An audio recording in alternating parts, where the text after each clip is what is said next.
friends. Uncle Marv here with another episode of the IT Business Podcast, the show for IT professionals and managed service providers, where we help you run your business better, smarter, and faster.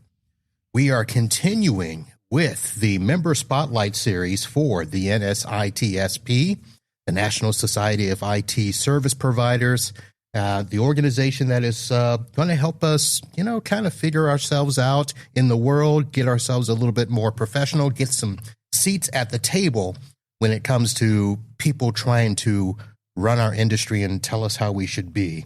And one of the ways that we're helping to spread the word is talking to some of the members in the group, asking them what got them started and talking about their business and hopefully encouraging others to up their game. In other words, step your game up when it comes to being a managed service provider. Today, we are talking with Bret Erickson with Passkey Technology. Bret, welcome to the show. Hey, thanks, Marv. Glad to be here. All right. Passkey Technology, based out of Golden Valley, Minnesota. Yes. First ring suburb, basically Twin Cities, yeah. Minneapolis, St. Paul. Is it still cold up there? No, it's beautiful. Nice. This is our 3 months out of the year where this is why we live here. Very nice. Very nice.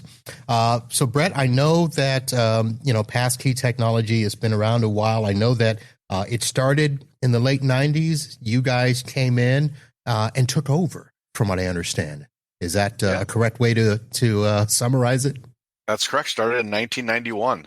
And I started here in 98. And my wife and I bought it in 2007. So 18 years of fearless business ownership. So usually techs are starting the business to get away from their previous owner and business. You joined the business and decided to take it over, or did your owner retire? Well, kind of a little bit, but he did not retire. Okay. He retired from this business, but he did not retire. In fact, I think he's still working a little bit. I don't think he'll ever stop. One of us who doesn't want to retire, right, fully. What would we do? It's kind of a fun story. Kind of second career for me. I was a professional musician for the first, 10 years out of high school or right out of college, and kind of traveled the country and recorded CDs and got signed to an independent label and kind of did the followed the dream thing. And then, all of us, our friends are all buying Suburbans and houses and having kids, and we're traveling the country for couple $100 a week, right? So it was time to kind of put a pause on that, and we all got jobs or what have you, and I was lucky enough to be able to go to school. So I went to a local trade school, went for a year of PC LAN, so networking, and then a year of programming. And my uncle, who owned Passkey, caught wind of that and said, "Hey, you should come intern for me." And I didn't even know what he did, right? And so in 98, I started interning for him. It was school in the morning and worked for Passkey in the afternoon, and fully intending to leave once I graduated. I decided pretty early on I didn't want to be a programmer. Actually, pretty late in my year, but I was dreaming about for loops, and I was waking up and thinking I was just dreaming about code, and that whole I can work for 5 hours on something and discover it was a period that I was missing. Yeah. I was like, I really like being with people. And I ended up staying at Passkey. He said, I can pay you competitively, and I'll give you first right to buy it if I ever sell.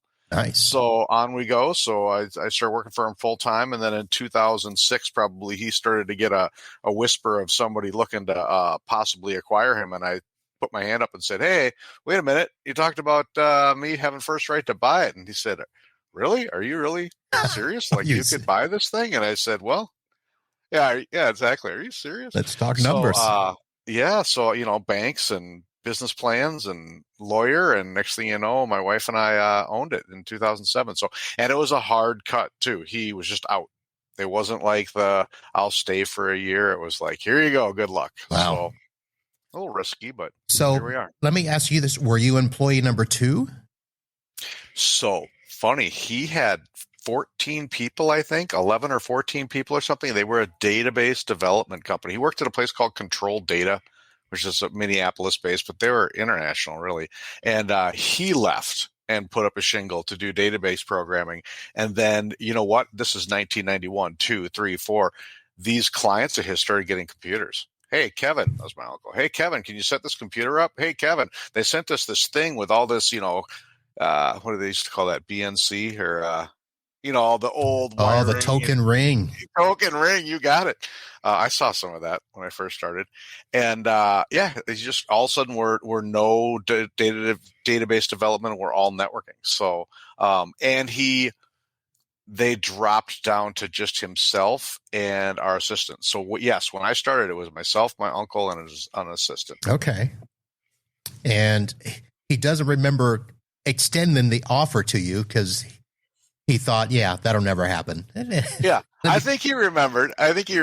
We got a great relationship. I grew up with him. We were a fairly tight family. So I think he remembered. I just think, it was a big deal. And I figured, he's going to have to get financing. I think he just thought that we weren't ready. We had young kids and, Yeah, you were out, in the world doing the band thing. Yeah, he's not ready. He's not mature. Right. Exactly. So you took over the business there in 2007, still before managed services was really a thing. So were you just doing break fix or were you doing businesses? How was the business back then? Yeah, you bet. It was all business. This is very common. We ended up in some homes, but usually because it was a principal, a business owner, right? Something like that. Or, we started having people working remotely. I mean, remember PC Anywhere? Oh, yeah. Yeah. Put the modem on the PC Anywhere. I mean, so we had remote users. So we'd end up at houses with that, but no residential, no all B2B, Okay. And, the fact that I wasn't around for MSP for so many years, we all were, if we started back then, does shade my view of MSP and all you can eat and unlimited this and unlimited that, because I didn't cut my teeth in that business model. So I would say, I don't like the term break fix. I'm like, don't we all fix stuff that breaks? Yeah. But so pretty early on I was on Hound Dog. Do you remember Hound Dog? Oh, that's, I was after Hound Dog. I was the GFI series. Yeah, sure. So like Hound Dog would bark at you. I mean, I loved the idea of having a heartbeat on a customer. That was huge to me. So we've been doing managed services since there was an RMM, since I jumped on my first Hound Dog, I suppose. So, and we still don't do unlimited help desk. We don't do all you can eat. I've had a couple deals where I've done that for customers, but as a general rule, we offer the whole suite. So I got a real nice stack that's very comparable to what everybody in the industry is using. I know we all have a little variation, but all the types of products. And then, but for labor, we pretty much block hour. That's how you save money, is you do a recurring block hour or you just a la carte. So it's just the whole, you pay us for what you use, and that's been working real well for us. Yeah, I do a hybrid model. So I tell them that, anything we can do remote is part of your monthly, but if we have to go on site, that's a charge. Or if it's a new installation, if a copier shows up that you didn't tell us about, we've got to work with them, that's a charge. So it's not unlimited.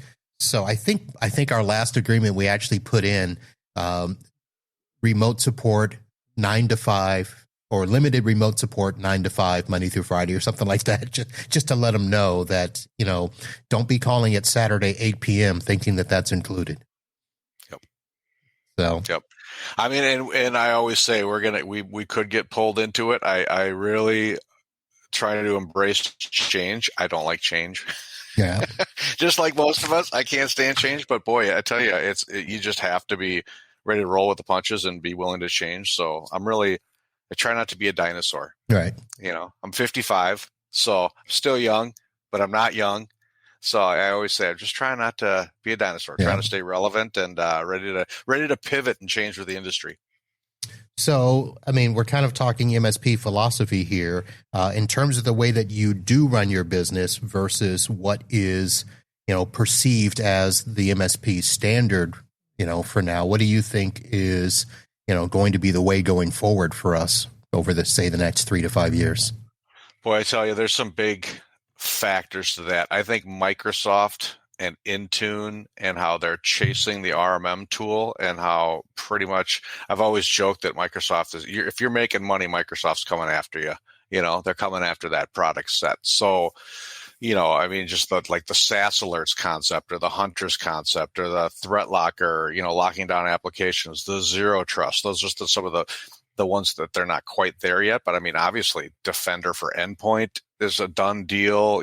I mean, there's so many things that, the update rings and doing Windows updates and obviously monitoring and there's just so many things Microsoft is chasing. So how does that affect how we bill? How does that affect how our packages sit? Are we staying independent of Microsoft, which I'm a fan of, or are we jumping on ship and getting rid of our RMMs and literally just running everything off Intune? And I think it would take a long time for that to happen, mostly based on licensing costs and how you build your package. But I do see that as one thing coming down the road is how is that going to affect our industry? Yep, it will be interesting. That's the best of breed, best of suite. Yeah, I'm a best of breed guy, 100%. Okay. I'd rather have 5 different tools that do the job right. I want the best of the best, but there is something to be said for best of suite and having everything in one bucket. And you also, go ahead. I was going to ask how you feel about the bundles because they're out there.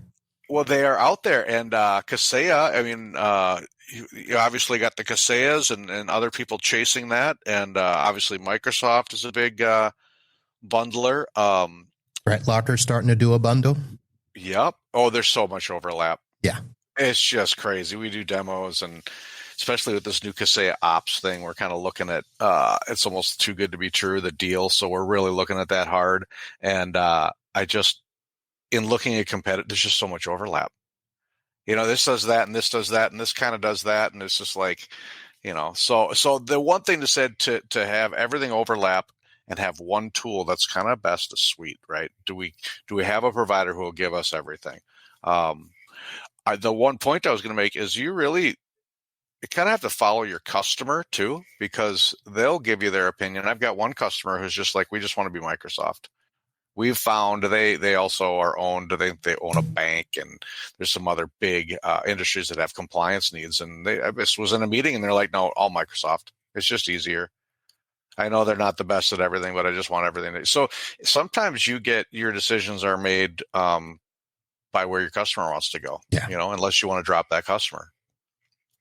That is true, and our customers are getting smarter. Yep. And they're starting to see. Well, I'll say it gently, advertisements out there for the products and tools that are either similar to the ones that we use or are, in fact, the ones that we use. And they'll start doing their own inquiries and then coming to us after the fact. So that'll be fun. I really try. I just had a prospect yesterday, and I really try and say, we really want to be on your team. I want to be on your side of the table. I want to be sitting there evaluating products. We want to be an extended employee of yours. I don't want to be that vendor on the other side of the table trying to sell you stuff. So I think as long as you stay the trusted advisor, that you're probably going to be safe as long as you're like, hey, I just want to work for you. We want to be part of your business, And so I'm not trying to sell you products. I'm trying to help you decide what we should do. Now, it's much easier if I manage them. It's much better if you go with our recommended whatever. But I really don't want to. I feel like they're not going to go running off looking for other products if they feel like you're in every meeting where they discuss that. Right. And as long as they want you in the meeting, that's key as well. Too. That's important. Yeah. And sometimes you're not.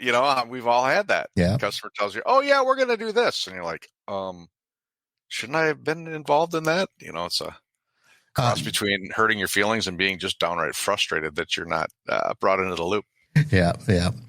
You mentioned the seat at the table, and I mentioned that at the start of this broadcast that the NSITSP, is trying to help us get a seat at the table when it comes to, possible, intervention is the way I like to look at it, regulations and stuff like that. You are one of the founding committee members for NSITSP, correct? Yeah, I'm not sure where I got in as far as the numbers. I don't. It's certainly Carl and Amy and Rayanne and all those guys. I'm sure I was months passed when this started, but I was pretty quick. I mean, I think it was between those three. I'm not sure whose ad I saw, or probably all three is LinkedIn. And I said, I love it. And I signed up right away, and I got on the foundation committee. So we did a whole bunch of work with, Larry Mandelberg. I know the name. I know the name. Yeah. We did a lot of work with some people way smarter than I was. I was committee chair, so it just meant that I kind of herded cats, right? I mean, these people were way smarter than me, and kind of built like, what committees do we need? What kind of things do we need to look out for? So it was a lot of fun. And now I'm on governance committee, so which is also fun. But I mean, my true interest and benefits, it's the education, it's the content, but it's also legislation. That's a big piece. Professionalism. Liability too. I worry that kind of goes with legislation. I worry about a little bit about our responsibility when a lot of times the customer who doesn't want to pay attention, doesn't want to listen, or doesn't want to spend the money.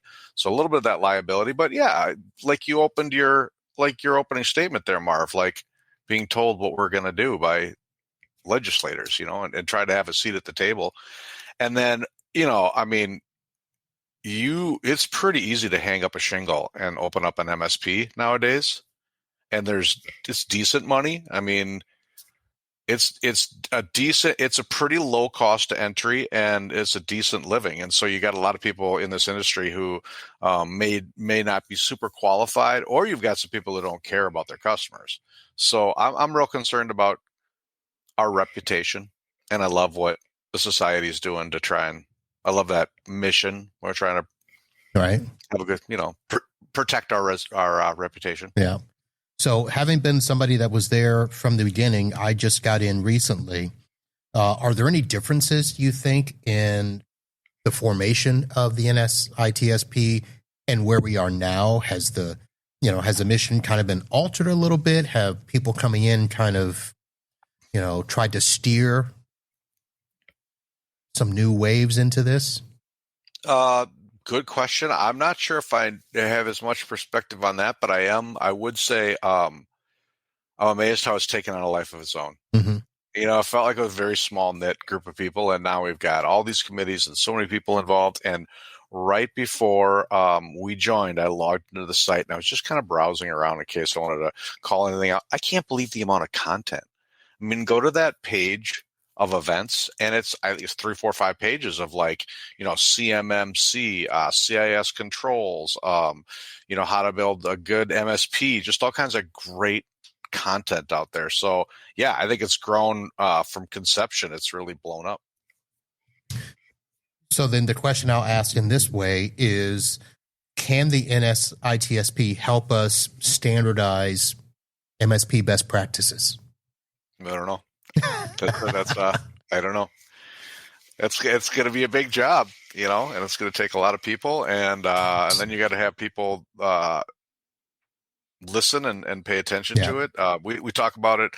Join a committee, because that's a lot of the discussion. Okay, and a lot of great people trying to answer that very question, and maybe the answer is yes. The task is how we're going to do it. Yeah, I just thought I should have asked Carl that when I had him on, but it didn't pop in my head at the time. So, Brett, let me ask you this, and we're going to go way off topic here. Not tech, not NSITSP. You mentioned being in a band, and I wanted to ask you, Mango Jam? Yeah. That was the name? Yeah. Bass players from Hawaii. Grew up there, moved here when he was 15, had my mom for English, which was part of the reason that I knew him. And his dad, the story goes that back in the day, his dad said, "Wouldn't Mango Jam be a great name for a band?" That's kind of how it happened. And we're just kind of, he was the sole writer, not the sole writer, one of the key writers, and then the other guitarist, John Herkert. But just a lot of fun, kind of tropical, but also just rock and roll. And we also all grew up with listening to the Grateful Dead and the Allman Brothers and the Radiators and Little Feat. And so my favorite quote from a writer was it'd be like you threw you poured tropical oil all over your Allman Brothers records. So I'll be honest, I have no idea what that means. I know the Allman Brothers. I only knew a couple of those other names you mentioned, but that must have been an interesting sound. Yeah, I mean, a taste of Caribbean flavor, or Caribbean flavor for as much as you could have from Five Guys from Minnesota. How's that? Okay. Do you still play? Oh yeah, I'm playing on Saturday. Playing Really? at a local club called Bunkers. Yeah, so playing a cover. So the original band Mango Jam still plays. We're playing three times this summer and fall. So that's really fun because we get together and tell fish stories, if you will. And then I'm in a really fun cover band, 9 people, 2 girl singers, a sax player. We just played whatever we can play to get people dancing. So you got to find a way to get relieve the stress of this MSP industry. Yes, that is true. That is true. I won't ask you about the selections you play.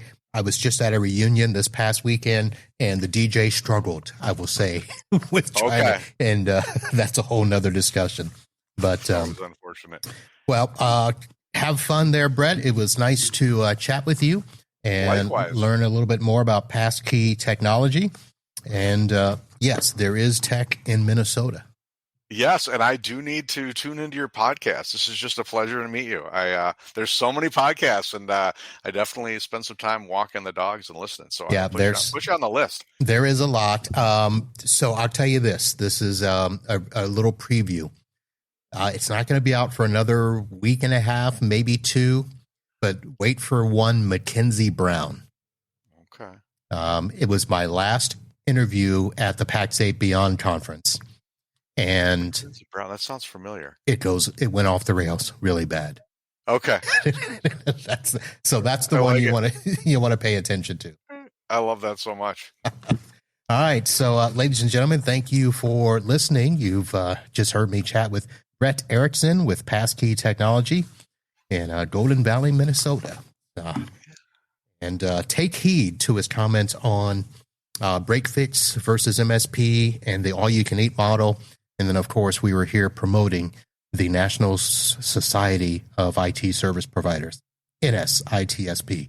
Join them. Help us get ourselves a little more standardized, a little more professional, and get ahead of whatever's coming down the road when it comes to legislation.